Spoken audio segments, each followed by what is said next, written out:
Bonjour, bienvenue sur cette chaîne YouTube. Je suis Florence Fichet, coach de vie et de carrière et hypnothérapeute. Depuis plusieurs mois, je publie sur cette chaîne des vidéos traitant du dysfonctionnement émotionnel et affectif que représente la dépendance affective. Si ces vidéos vous plaisent, si elles vous intéressent, si elles vous semblent pertinentes, je vous invite à les liker et à vous abonner à cette chaîne. Aujourd'hui, nous allons parcourir ensemble le 15e chapitre de la série La dépendance affective, comment en sortir, et nous allons parler de temps et de patience.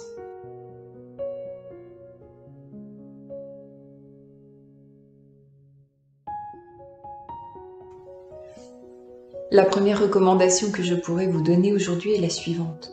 Posez-vous et faites le point. On ne peut pas faire abstraction de cela si l'on veut vraiment sortir de la dépendance affective. Vous l'avez déjà compris si vous avez regardé les vidéos précédentes et toutes les recommandations que j'ai pu vous y dispenser. Sortir de la dépendance affective ne se fait pas en un claquement de doigts. On a besoin de se retrouver face à soi.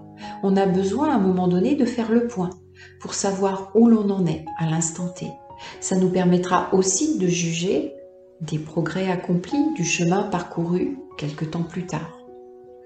Aussi, accordez-vous ce temps pour vous connaître, vous reconnaître, vous trouver ou vous retrouver.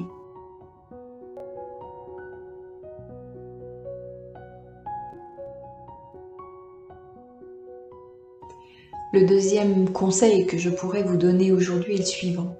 Acceptez que rien ne s'obtient sans effort. Et quand je dis rien, ça concerne aussi la dépendance affective. Oui, c'est long. Oui, c'est compliqué. Oui, il faut se poser face à soi-même. Il faut se regarder. Il faut s'observer. Il faut s'apprendre. Ça prend du temps, de l'énergie. Acceptez tout cela et vous verrez que vous faciliterez les choses. Vous avez entrepris un parcours courageux. Ne mettez pas tout ça en échec juste en rajoutant de la difficulté à la difficulté et en accomplissant ce travail de mauvais cœur. Acceptez tous les efforts qu'il vous faut déployer pour modifier vos anciennes habitudes afin de les troquer contre de nouvelles qui vous permettront au bout du compte de sortir de la dépendance affective.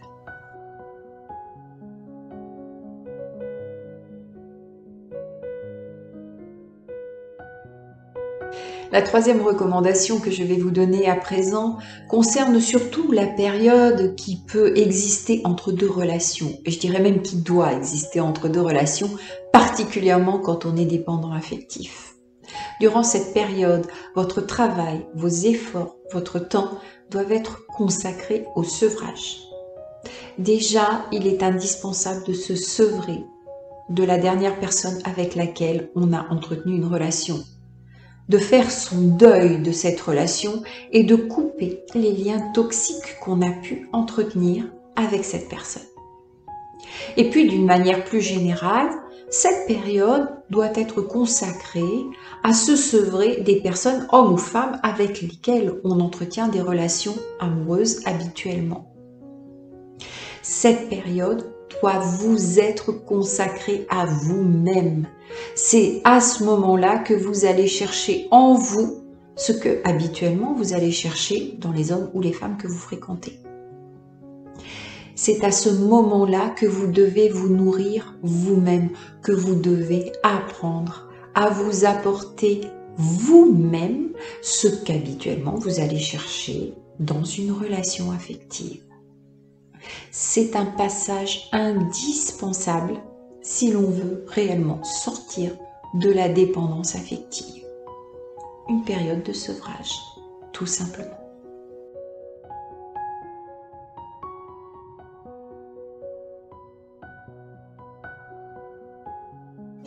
Afin de terminer sur le thème du temps et de la patience, je me sentais un peu dans l'obligation de vous rappeler que la construction d'une relation saine nécessite du temps et de la patience.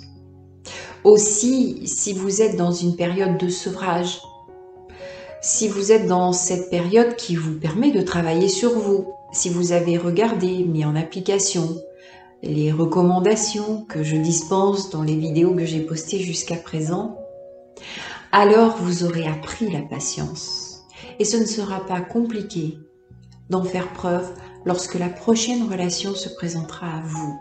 C'est le gage de la construction d'une relation saine. C'était le dernier conseil pour aujourd'hui. Je vous envoie plein de courage, plein de patience, plein d'énergie et je vous dis à très vite.